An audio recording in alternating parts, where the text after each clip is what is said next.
Well, I'd have to say this is probably a really optimistic group because I haven't said anything yet and you're already clapping.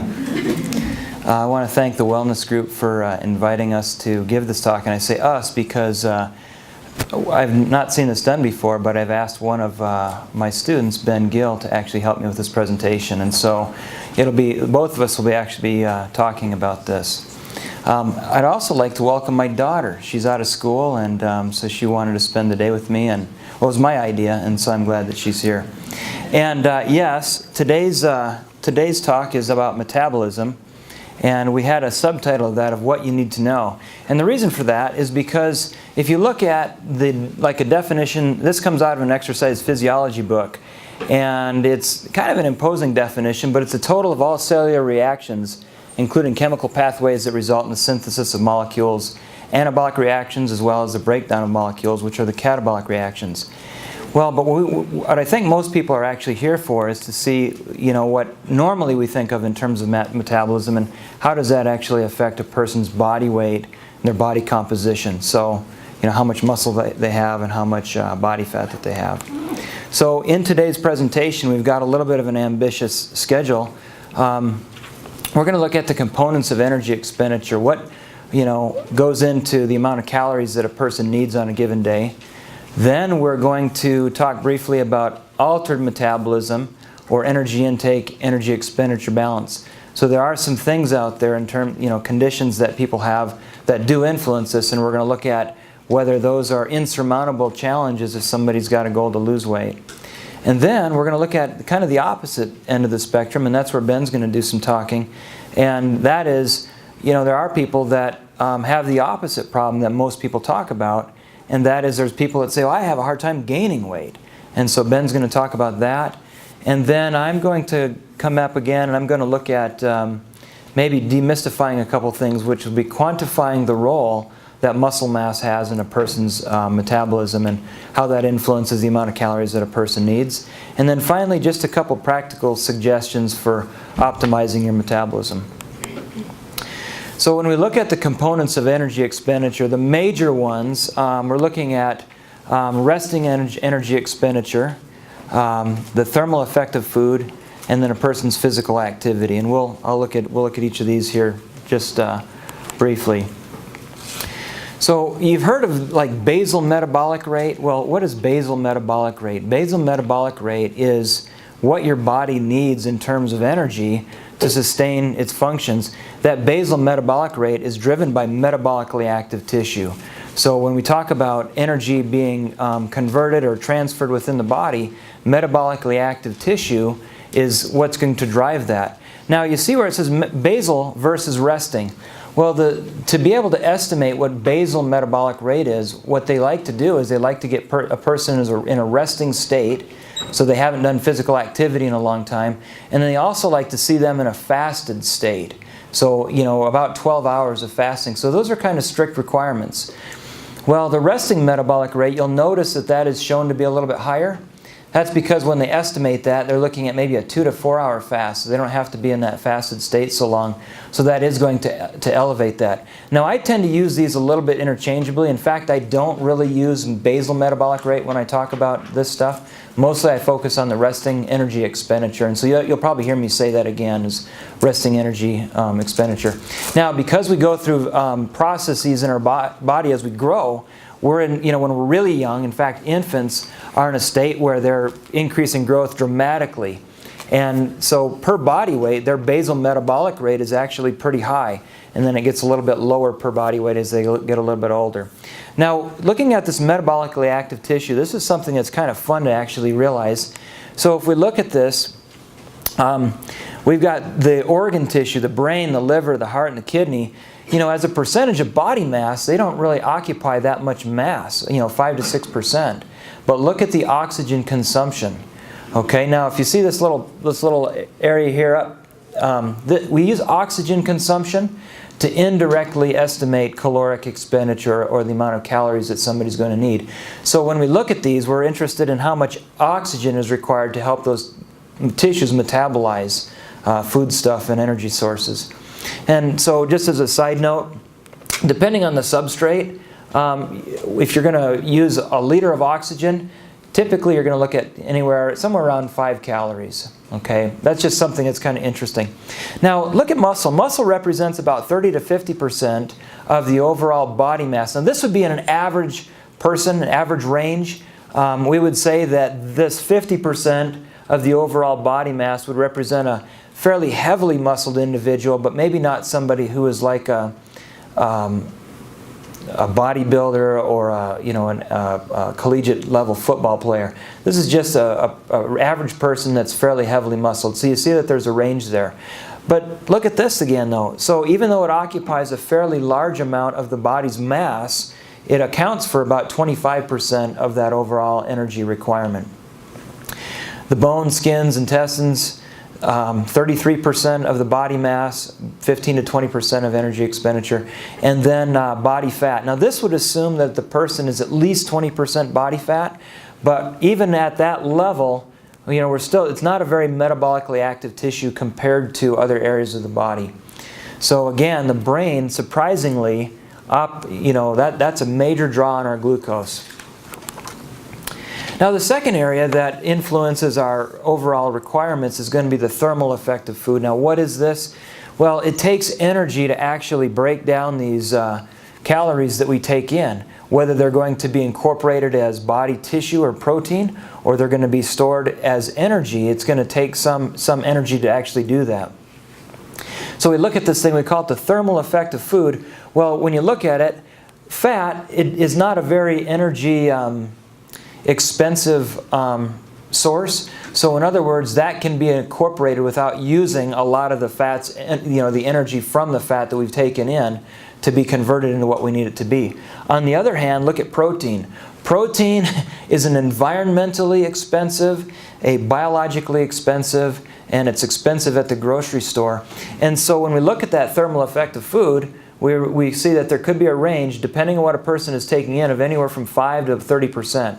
Now, when you figure that somebody's eating like a mixed diet over the course, the number that they usually use is about 10%. So figuring on average a mixed diet, they say that the thermal effect of food accounts for about 10% of that person's overall caloric needs. Now, physical activity. Physical activity can represent, and this is just kind of a range, this 20 to 40% of the calories needed on average.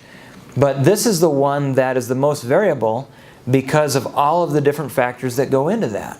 So how long a person is physically active, the intensity of the activity. I say movement efficiency here. I'm going to do a little sidebar on that just briefly.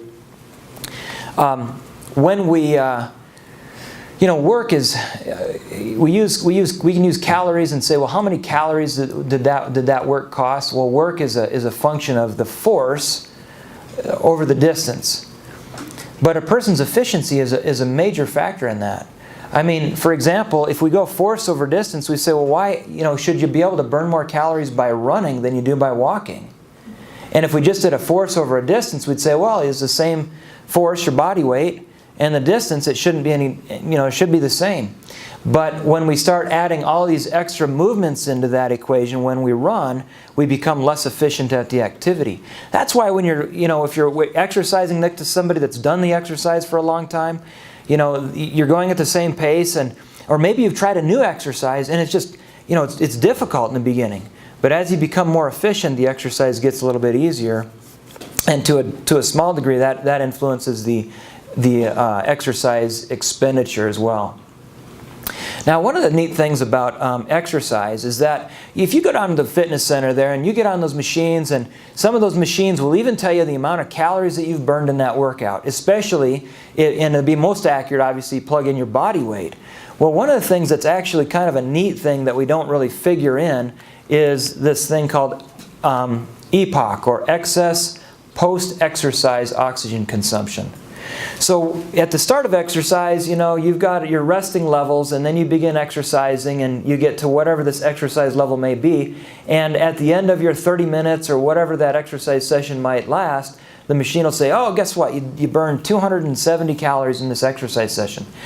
But after you get done exercising, you stop exercising, and if it was really intense exercise, you're still breathing harder for a while. But even after your respiration rate and your ventilation rate drop, you're still going to be consuming excess oxygen. Well, that excess oxygen is an increased caloric need that you have. And so one of the neat things that we don't often talk about exercise, and it's really unquantifiable, is the fact that your energy expenditure is going to stay elevated for a period of time. So although on that machine, you said, oh, I burned this many calories, it's one of the neat things that's still going to stay elevated for a little while. Now, I've got this non-exercise activity thermogenesis in red and in bold there because I think it's really important. This is abbreviated as NEAT, so if you want to look it up on the internet, that would be a good acronym to use. This is the things that we do that aren't when you go out to play a sport, intentionally play that sport, or when you go out to exercise for the purpose of exercise. It was walking to get here. It's the effect of cleaning your house. It's the effect of doing the various things that we do for work. But one of the things that changed significantly in our society, and actually worldwide to a certain extent, are things like this. So we've got, well, I use the Armstrong method for everything because I was a poor son of a sharecropper. That's a joke. It's okay to laugh. It'd make me feel better if you did. Thank you. Or this. So those of you that were indentured servants like I was, you spent a lot of time doing this kind of thing. But as you start thinking about it, what percentage of the people that you see are mowing the lawn like this versus riding around on a lawnmower now? And these are things that are kind of going away. So I start thinking about, well, what are some of the, it's tough to, these things right here, they take longer, they are more difficult, and it's kind of a time issue to a certain extent. But what about these, what I call minute miracles? So maybe your time doesn't allow you to do some of these things. Maybe you don't have a big driveway to shovel or a big lawn to mow. But what about some of the little things that you can do or that we can do that will make a difference over time? And these are the things I call the minute miracles. One of the things that I've made a commitment to do, because my job is sedentary.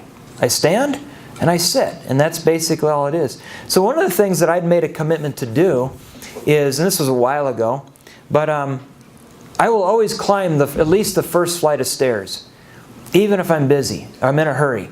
Now, if I go to a big, 70-story building and I've got to get there, I'm probably not going to walk all 70 of those stories. But a little thing that a person can do is say, I might be busy, but I can climb that first flight of stairs or that first 2 flights of stairs and then take the elevator if it's a time issue. Another one is simply just parking a little further away than the closest parking lot to the door.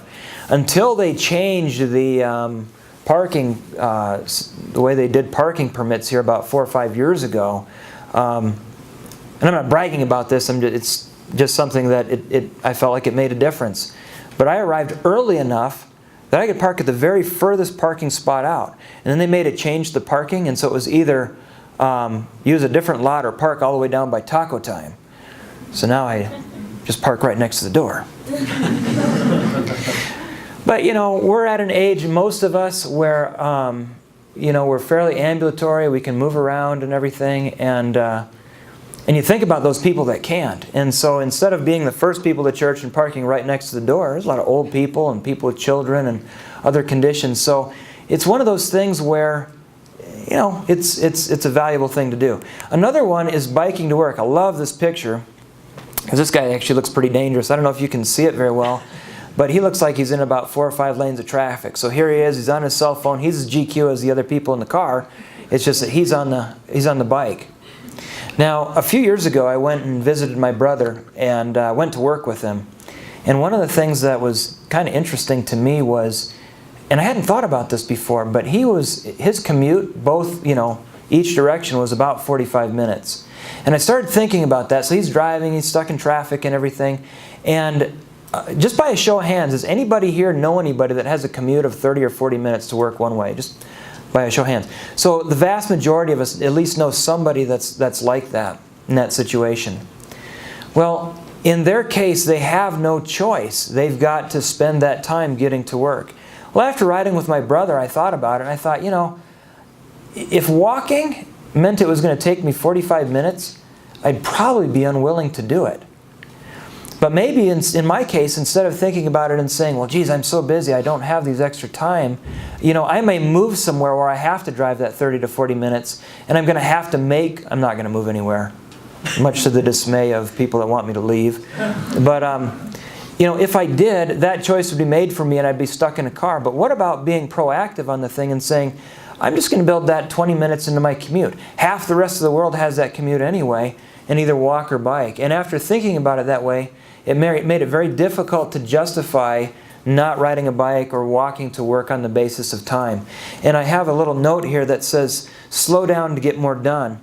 And what I found is that as I've tried to kind of slow things down instead of packing so many things in, it helped me to prioritize. And a lot of those little things that I was trying to shove in and get done that I wouldn't be able to do if I had to care for somebody at home or if I had a longer commute, those things really weren't that important anyway. And I found that by trying to slow things down, I was focusing a lot more on the things that were more important in my work day, and the things that I was trying to cram in before really weren't that important.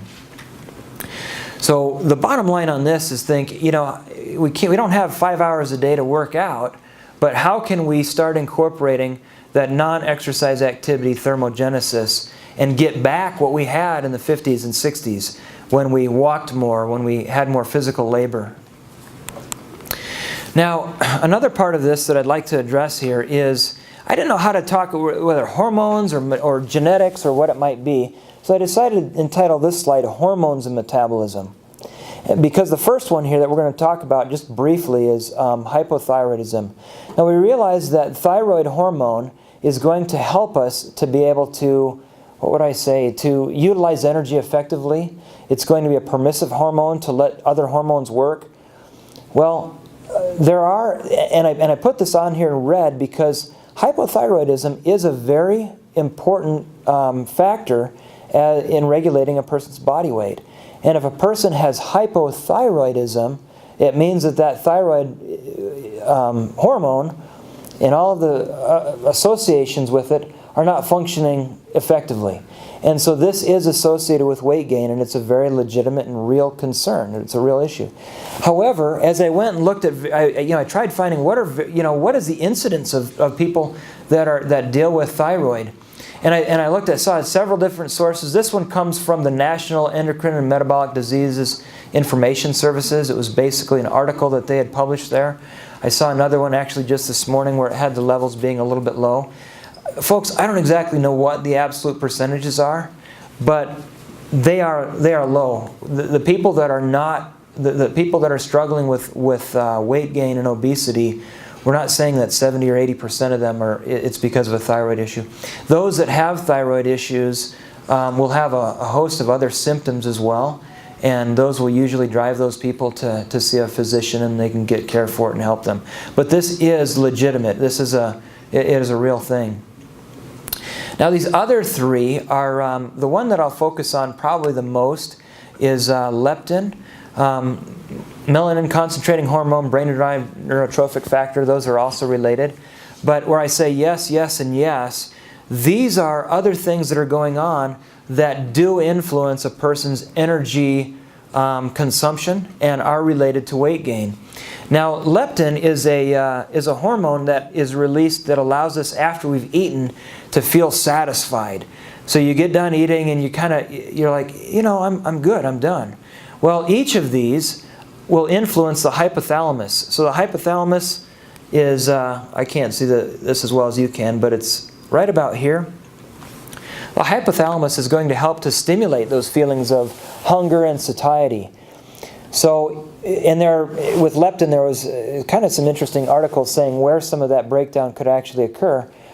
But when I did some of the other research on this, what I found is that when they take mice and they mess with the hypothalamus, for lack of a better word, they can injure part of that hypothalamus or score it, that in some cases, that will trigger like an anorexic behavior, and these rats will starve to death because they will lose that appetite. In other cases, when they injure, and I think it was the lower mid part of it, that stimulates a feeling where they just consume lots and lots of energy. This is a very real issue. I looked at another one.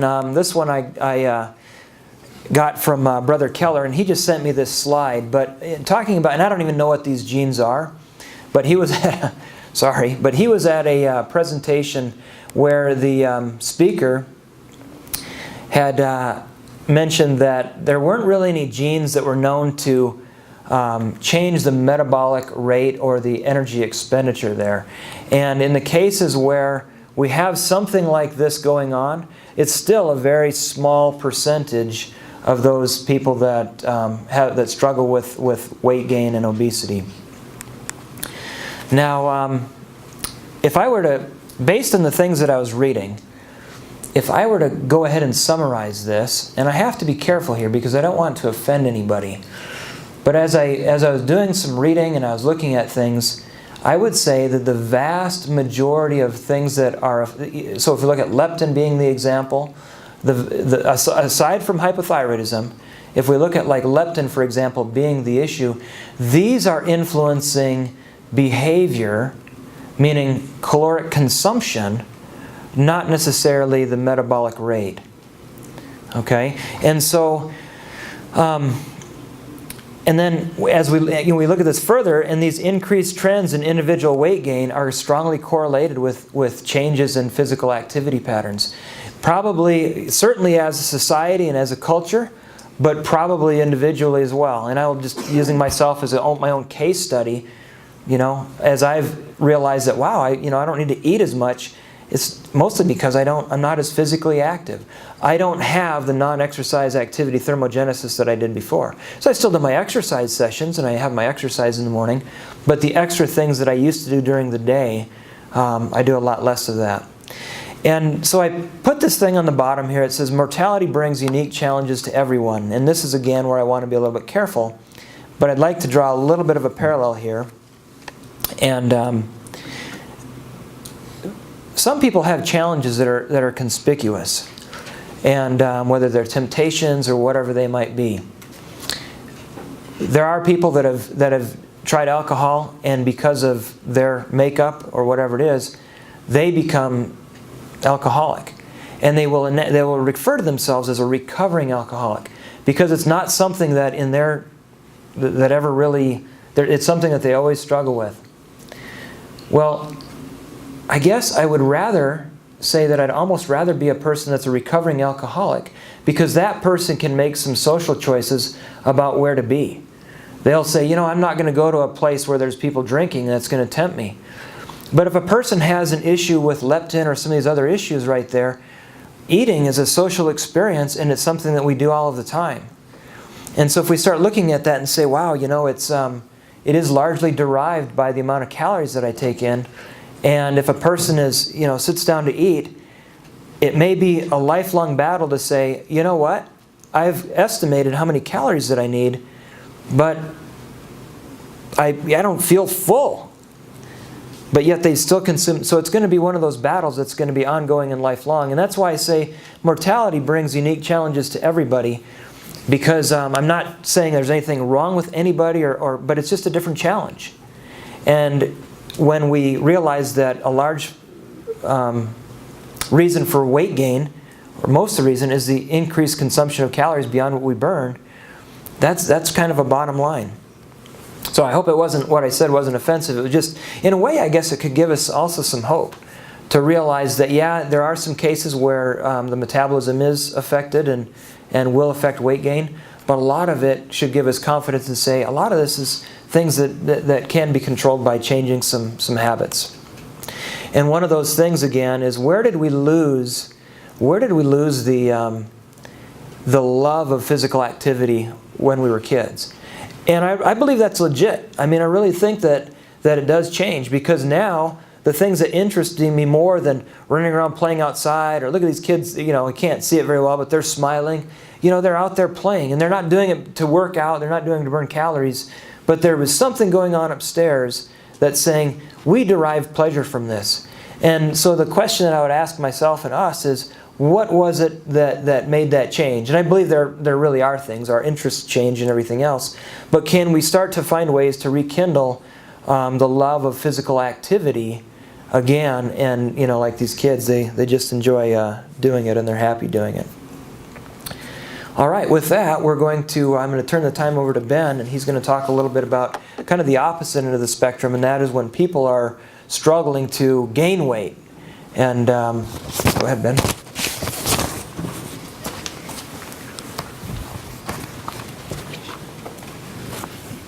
Well, to start off, I have a great recommendation to burn calories. Think about giving a talk with Brother Kimball for a week and a half. Your heart rate goes up, you're shaking, you're just nervous all the time. But so what I'm going to do is I'm going to take some of the scientific principles that Brother Kimball already introduced, and we're going to start applying them to you, to different bodies, to different individuals here. I'm going to reinforce some of the same things he said, but what I want you to think about are 4 different things. First of all, how does metabolism play into body shape? Can we change metabolism? Can we change body shape? And do we alter metabolism or lifestyle factors in changing our bodies? So we're going to explore a couple of these stereotypes that he already mentioned and different ways that they could change. So first, we have this hard gainer myth. So some of you may have heard of this, others may have not. But up here, there's kind of a definition of people that say that they're a hard gainer. These are the things they say. They say, I'm very skinny naturally, I can't put on weight, I work out, I just have a fast metabolism. Go ahead and raise your hand if you know of someone who thinks that they're a hard gainer. Doesn't have to be you, just someone. That's a lot of people out there. And so we have to think about it. Why are they a hard gainer? We already introduced some of the different factors with thyroids and genetics and things like that.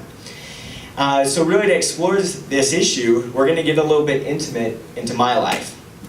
So here's a picture from some years ago when I weighed 119 pounds. And that's what I wrestled at when I lived over in Europe. And naturally, my weight was about 125. I didn't really cut weight to wrestle at 119. Some people think, what were you, like 150 and you cut down? No, that's just how I was. And as I put up there, it's kind of a pride factor for me that the managers on the team would rate all the wrestlers and they'd say, who had the best abs? I had the best abs, but I had no muscle. I was just skinny. So I was great at cross country and endurance, and that kind of plays into fiber typing and some of the things that we talk about in classes here. But I was just skinny. Well, I came up here to school. When I started the first semester up here, a long time ago, I was about 152 pounds. When I finished that first semester, I was 192. And I say, well, I'm a hard gainer. What do you think happened? What changed? And so for all the people that you're thinking of who say they're hard gainers, what are they doing to contribute to that stereotype? Or what are they doing to alter it? And so, I would open it up to everyone, but we'd have a lot of questions and answers and such. But basically, I ate, and I ate, and I ate a lot of food. And so what they recommend if you want to put on weight, and this kind of goes for if you want to lose weight as well, some of the guidelines, you've got to establish your baseline first, and then you just have to start making changes. If you're not putting on weight after 2 weeks, 3 weeks, you got to eat more. You got to eat more. And so it's a gradual principle, but if you apply it, you can make those changes. It blows my mind to see those guys say, I really want to put on weight, I really want to put on weight, and they just don't eat. So that's pretty much all I'm going to say about that. There's another issue. Some people say that they're skinny fat. And that's kind of interesting. I researched it and I found out that there is actually a medical term to describe this. It's called medically obese normal weight. They can categorize that with lipid profiles and BMI and things like that. That those individuals who are skinny fat are at greater risks for diabetes. They have greater health concerns. And so that kind of struck me as well. All these people are walking around saying, I'm skinny, I don't need to work out, I'm healthy. And the professionals are saying, you're at greater risk right there. So it's kind of hitting both ends of the spectrum there. If you want to lose weight, if you want to gain weight, or if you think you're fine how you are, you really got to be active. You need to make some changes in your life. Some of the risks that are associated with medically obese normal weight are listed up there. Like I mentioned, diabetes is a huge issue that they're concerned about, and the way your body actually processes sugar. Coming up, Brother Kimball is going to provide some advice on how we can correct this situation, how we can start to maybe put on a little bit of muscle mass and be a little more active, even though we might say, well, I don't want to change my body weight that much. You know, I've got a little fat, but not a whole lot. And so we'll see some of those issues. So really, to wrap this up, the point that we want to make is, can you change? Well, yes, you can. And so I have that example from my life that I kind of always draw upon. I put on that weight, then I went to Brazil, I got super sick, and I dropped 20 pounds in 2 weeks. But even throughout all the rest of my college career, all the different lifestyle changes, you know, working out, not working out, eating terrible, my body hasn't gone back to 119. Some permanent changes have happened. And you can see that in pop culture. Well, here on campus, it's biggest winner, not biggest loser. So you can see that changes are possible. And the biggest factor in that is what you're doing with your lifestyle. What you're eating, what you're exercising like. And I just want to encourage you that it's possible. And then once again, there's a note on, there are some individuals that are going to have additional factors in those body types and in their ability to put on, lose weight, or change how they are. But as Brother Kimpo already pointed out, in fact, he and I got this same statistic separately from doing, you know, completely independent research. It's possible to go to the doctor and get a lot of this corrected. And so that's just, I think, a little bit more encouragement that you can make the changes. And if you're concerned that maybe that's one of the things that you might be suffering with, go see your doctor, get it checked out. And you'll be doing great. You'll reach your goals that you want to be at. Thanks, Ben. Thank you, Ben. Ben actually mentioned something that I wanted to make a comment about, and it was something that my boss, Brother Christensen, brought up a year or so ago. And talking about those people that, you know, we sometimes if we're concerned that, you know, we gain weight or whatever, and we have to be careful about what we eat, and we have the tendency maybe to envy those people that seemingly can eat anything that they want. Well, yeah, if you've got friends or people that are that way, one of the, you know, the risk for heart disease and everything, they're still there. And so even though a person may be able to eat a lot of things and eat the hamburgers and fries or whatever that stuff may be, there still is a concern to make sure that a person is eating the right types of foods, and those foods that aren't going to be associated with increasing a risk factor for heart disease and those types of things. Now, another thing that this was kind of interesting to me, because this actually dispelled some myths that I had probably carried with me for a long time. In fact, in preparing for this talk, I went to two sources. I was just interested in what not necessarily what the scientific community was saying, but what was being said by reputable sources. So one of them was the Mayo Clinic, and the other one was WebMD.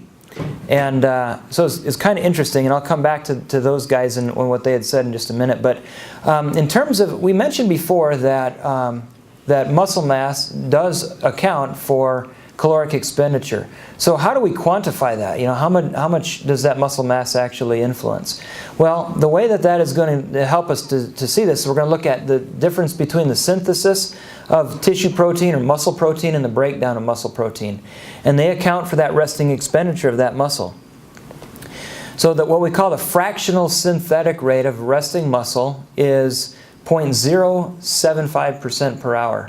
Now, I've seen some other values there. One of the guy, Wolf, the guy that I'm referencing up here, he contributed to a lot of different research, and this was kind of where he said this is kind of about an average amount. Now, if you have exercise would influence this, tissue damages, you know, really heavy exercise certainly would, running downhill, those types of things would cause greater damage, and so you would have a greater turnover. But if we were to try to figure out what the absolute rate is, then we'd take this fractional percentage and we'd say, well, that's the fractional percentage. Now, how much muscle mass does a person have? So using this example of that quote-unquote heavily muscled normal individual that weighs 50 kilograms, we'd take that fractional rate and we just add a couple of zeros, so we get rid of the percentage there, times the 50 kilograms times the 24 hours, which would equate to about 0.9 kilograms of muscle tissue per day. So about a pound per day.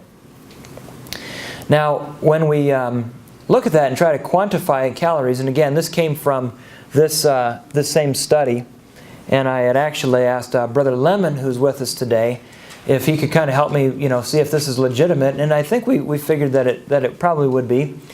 If you took a person that was like an elderly lady, and she had, around 25 pounds or less of muscle, and that might equate in that turnover to about 120 calories a day. You take a person that has maybe 110 pounds of muscle, and that's going to equate to about 485 calories a day. So there is a difference there. But we look at it and say, well, how many calories does muscle actually burn? Because often you'll see. In fact, this is where it came from. The fitness. They quoted a fitness trainer in WebMD was the one source, and then it was a physician in the other source, the Mayo Clinic source. And the fitness. So it's kind of disappointing. In WebMD, they were quoting a fitness trainer, but she said, "Oh yeah, that muscle is going to burn about 35. Each pound of muscle is going to burn about 35 or 40 calories a day." And when we really find out what the actual value is so a 10 kilogram muscle mass is going to result in about 100 calories a day, or that's going to equate to about 5 calories per pound per day.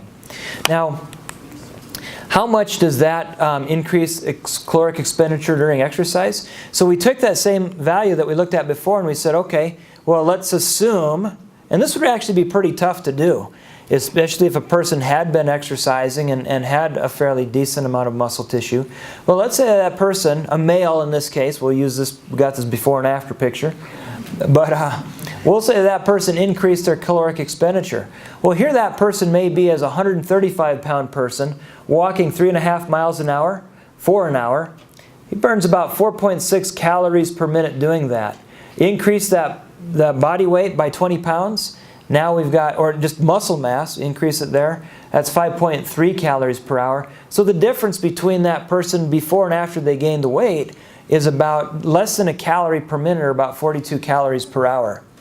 Now when we increase the exercise intensity, decrease the efficiency, make the exercise more hard by running, that caloric expenditure goes up. So 14.6 calories for the person that weighs 135 pounds, and then for the person that weighs 155, it's just a little bit over a 2 calorie per minute increase, and now that difference is 132 calories.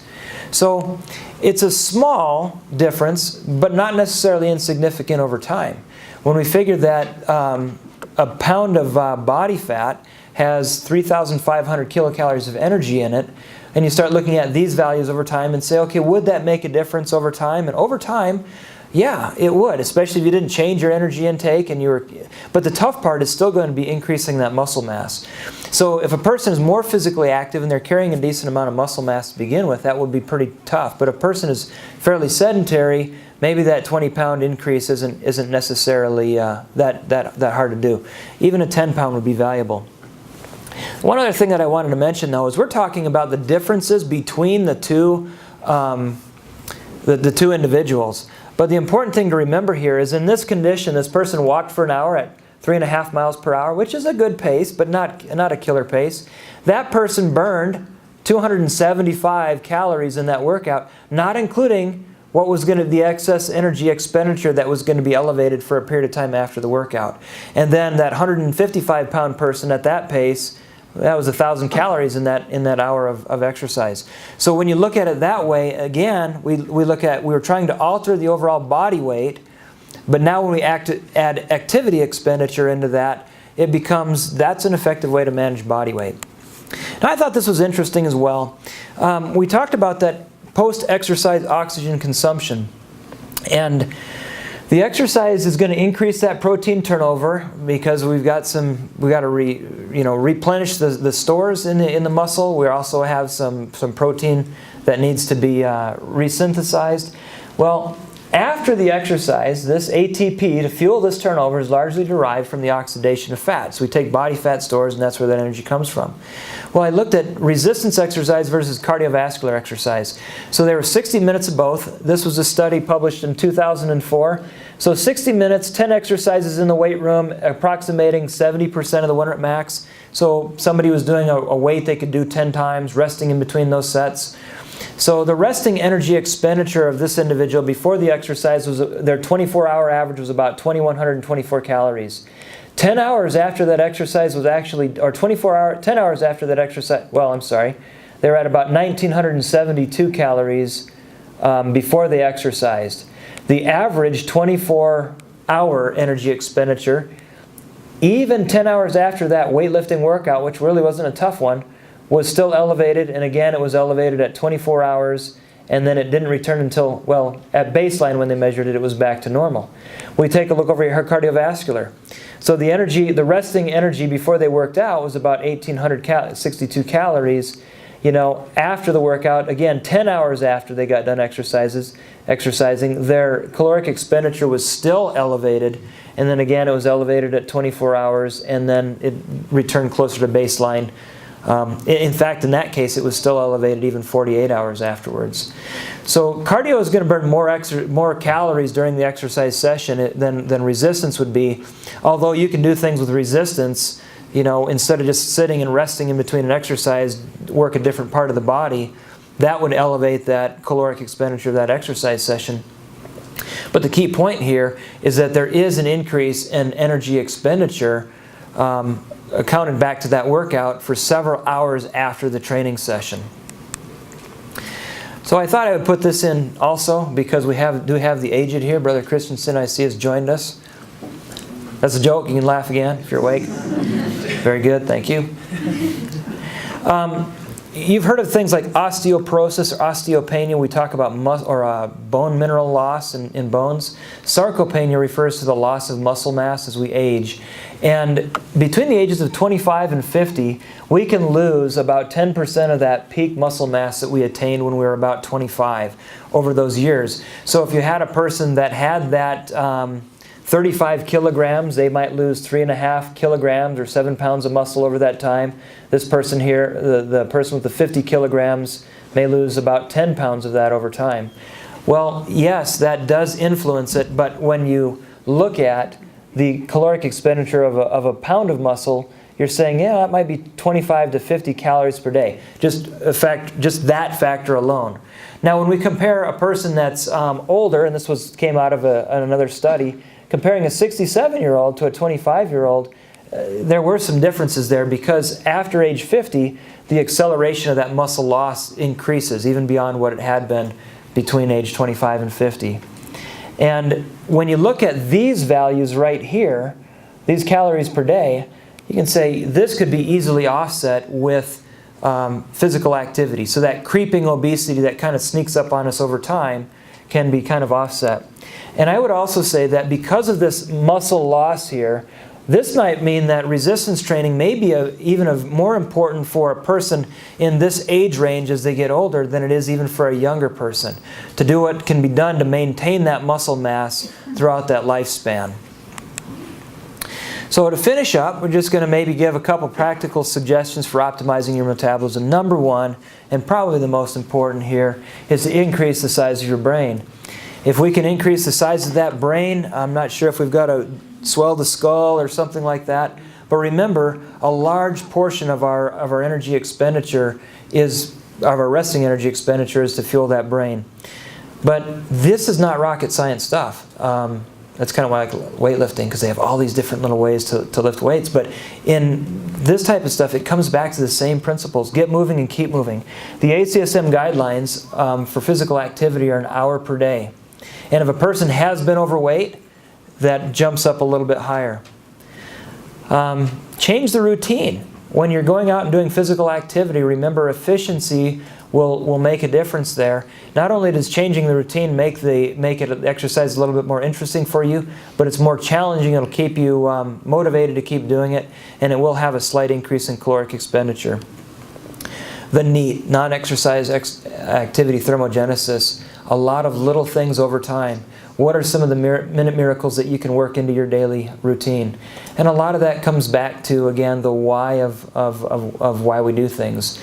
You know, is it important enough for us to avoid gaining that weight or to reduce the weight once we've gained that. And if that's the key, that's really going to be the factor there.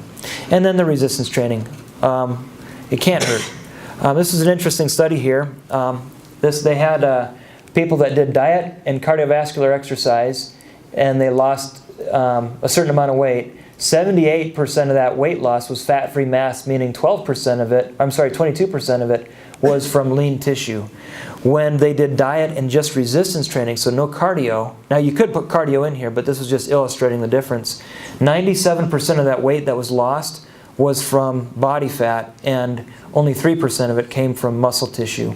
And so the resistance training has kind of an effect there of stimulating, while a person is reducing calories, stimulating those anabolic, the anabolic processes that are going to maintain that muscle mass. So it looks like we've got time for questions, maybe about 6 or 7 minutes, and then I think they wanted to make another announcement at the end. So Ben, you can come on up here if you want. And we would like to thank Josh Bitton was another student who's actually going to be, he's at a wedding today, but he helped us out. We've got Brother Keller, who I went to him and talked to him a little bit about some of the trends that I was noticing with things like leptin or whatever, stimulating appetite, not necessarily changing metabolism. And he was kind of able to share some things with me that made me feel kind of good about making that statement. And then Brother Lemon was helpful in kind of quantifying the calories that a person increases their expenditure with increases in muscle mass. So, I have a question about eating as it relates to working out. You see people, whether or not it's taking an energy bar or eating a meal before or after workouts. Can you talk about the relationship you should have between those? Yeah. I think that is really kind of twofold, the reasons why that provides some benefit. Number one is just that it increases the available substrate there in the bloodstream. The longer we exercise, the more we go from muscle storage things of glycogen to plasma sources of sugar. And one of the other things that it does is it maintains that blood sugar, and the body doesn't have to try to break down tissue to do that. So some other studies that aren't really related to this, but they actually showed, like that last study where they showed the weight loss here and the maintenance of that lean muscle mass, they were actually able to show that when a person takes in some calories during a workout, it has kind of a similar effect to that because of the maintenance of the blood sugar there. But the other part of it too is the ability, it enhances your ability to exercise harder for longer, and so in the long term there's some benefit to that. So both. I have a question for your student. Yeah. Sure. You talked about gaining, Yes. but you didn't talk about what you gain when you increase that 2,500 calories. What's the composition? Is it fat? Is it muscle? So following the recommendations that were put out there, those recommendations actually were first initiated by Brother Keller and then backed up by the research. They recommend gains of about half to 3/4 of a pound every week. And they say if you're having appropriate resistance training with adequate protein intake, most of that's going to be muscle mass increase. Now, when you go drastically over that, you're probably going to put on a lot of fat as well. And that's why I recommend you need to stick to 1/2 pound to 3/4 pound. If you go up 40 pounds in a semester, you put on a lot of fat as well. So what does that appropriate strength training entail? How much time in the gym? Well, that's something Brother Kemple can answer a little bit better. Time in the gym, I'd say you can go pretty quick in the gym. One of the things Brother Kemple mentioned was reducing the sitting around time pretty much. So you can be effective in your time that you put into the gym. Other issues would be more of what types of exercises you're doing, what weights you're using, appropriately fatiguing those muscles, and stimulating the growth. Do you want to give more details to that, or with this? Yes. Yeah, I think you have a good point there. A lot of it's going to depend on a person's starting point. So if they're fairly heavily muscled to begin with, they're going to have to put a lot of extra time into the gym. But if a person is relatively untrained in the weight room, you know, in an hour of working out, they can make a difference. But you're right. You got a good point there. Is that if we're trying to increase that body mass, my recommendation is not necessarily to jump into that all at once. I mean, I'd add small amounts of calories over time. I did read, and this was old research because it goes back to when I was in my PhD. But in '96 or '97, they had written that when a person gains like that 10 kilograms. It's kind of interesting that's what it was. But if they're already fairly well trained, to push those limits like that, they often gain about 1 to 3% in body fat as well. So that's just kind of a quantitative measurement there. But I think your point is well taken if I'm kind of hearing maybe what you're thinking, and that is that, you know, if a person goes out and the goal is to significantly start taking calories in and try to get bigger, you're right, a lot of that is likely to be body fat as well. And you gotta cut the cardio too, don't you? Because that prohibits like the strength gain. Yes, there is an interaction between cardiovascular exercise and the inhibition of mTOR in a signaling pattern for protein synthesis. I would never tell anybody to go and never do cardiovascular, but again, that's going to be energy expenditure right there.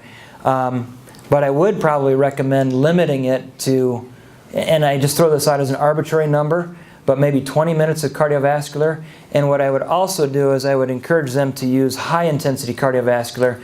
So it means that the hormone response is going to be more anabolic in nature during that actually exercise session. So good bang cardiovascularly for the buck, in other words. Yeah. Yeah. Okay, so if you're doing diet and exercise and you lost weight and then you hit a plateau and you're talking about behavior affects metabolism more than, it affects what metabolism does. So what change in behavior would that be if it was working and now it's not? Like, why did that go? Yes, that's a good question. So if I understand your question, you're saying, you know, once you hit a plateau, you had been losing weight and now you've hit a plateau. And I think that plateau, and this is based on things that I've read but not necessarily backed up by research. But I think especially when you're restricting calories, your body gets to a point where it's saying, you know, we're kind of in this starvation mode and it's trying desperately to hang on to some of those resources. My mother is obese, actually, just developed type 2 diabetes. And she claimed one time, she said, well, look how far I walk every day. Well, again, we've got this situation here. The amount of exercise she was doing, it was maintaining her body weight. So, and it's challenging because we have very limited amounts of time. But again, it's that plateau can be broken by decreasing the expenditure or increasing the intensity or just the stimulus of the exercise, for example. So maybe a person can't exercise for any longer in that exercise session, but maybe they can incorporate more higher intensity exercise, which in the longer term may burn more calories, may create more need for protein turnover. So, and it's not a perfect science. Ben and I were, talking about this and saying, wow, it's interesting. There's some fascinating things that we know, but there's other things that we think that we're going to be finding out just because of where they're going with some of this research. So I hate that I don't have a better answer than that, but it comes back to that battle. So you said something about starvation mode. Does that mean that possibly that's because you're not eating enough, and so you like to increase exercise and? Yeah, I guess what I was referring to there is when people are making some of those drastic weight loss plans where they're significantly decreasing those calories and they're dropping pretty rapidly. I don't have any data to support this, but I would be interested in looking at if you were to look at a line of over time the weight loss drop for like a starvation drastic diet, which might look like this with a plateau, versus one where somebody says, you know what, I'm going to do this over a couple of years, where their body isn't fighting that, in that we have that general adaptation syndrome where the body goes into the alarm stage and the resistance stage. But over time, if the body is just naturally doing some of this, if we see that plateau isn't quite as drastic. I think the plateau is going to be more pronounced the more a person loses in that earlier stage. That's just a guess. Yeah. How much is healthy to lose a week or something, or a month? What's a healthy thing? It's going to depend on how overweight a person is to begin with. But remember, I'll just say this, you'll hear people throw out the general number that it's like 1 to 2 pounds per week. Well, if we assumed that came from body fat loss, we would say that if it was 1 pound a week, that would be 3,500 calorie deficit, or about 500 calories per day. If we said 2 pounds a week, that would be a caloric deficit or an energy expenditure, the combination of both, of about 7,000 per week, or 1,000 calories per day. So a lot of that's going to go back to the person's size to begin with, their body's needs, their basal needs. So I guess I can't comment on that. I wouldn't. I would actually defer to a nutritionist or a physician and a physician that does that stuff regularly. Somebody that sits down and looks at the research and has worked with people in this. So I guess I can't really make the comment, but I will say that just throwing out there and saying 1 to 2 pounds a week, I believe is an oversimplification. So, yeah. So nutrition's all new to me. I just started working out like 3 months ago. So I was always told that if you do resistance training, you gain muscle, and then if you run, you lose fat. So I've been weightlifting every other day for an hour, and then I run every single day for an hour too. Is that bad to do at the same time? No, it depends on your goals. It sounds like you have a phenomenal, good maintenance and good fitness goal. I couldn't recommend anything else. If your goal is to increase muscle mass significantly, you'll probably need to increase the caloric consumption, because if we go back and we look at that value there, you're 170 pounds, those runs may be 500-600 calories or thereabouts. So that by itself, if you didn't change anything, would be significant enough to maybe have you lose a pound a week. So no, there isn't. A lot of this is going to be, the research can only do so much, because a lot of this is saying, okay, what does the research say, and how does this actually apply to me? The things that I'm doing, and that's an important variable there. It looks like we are definitely out of time. I'd like to thanks again for coming. It's been great to talk with you guys, and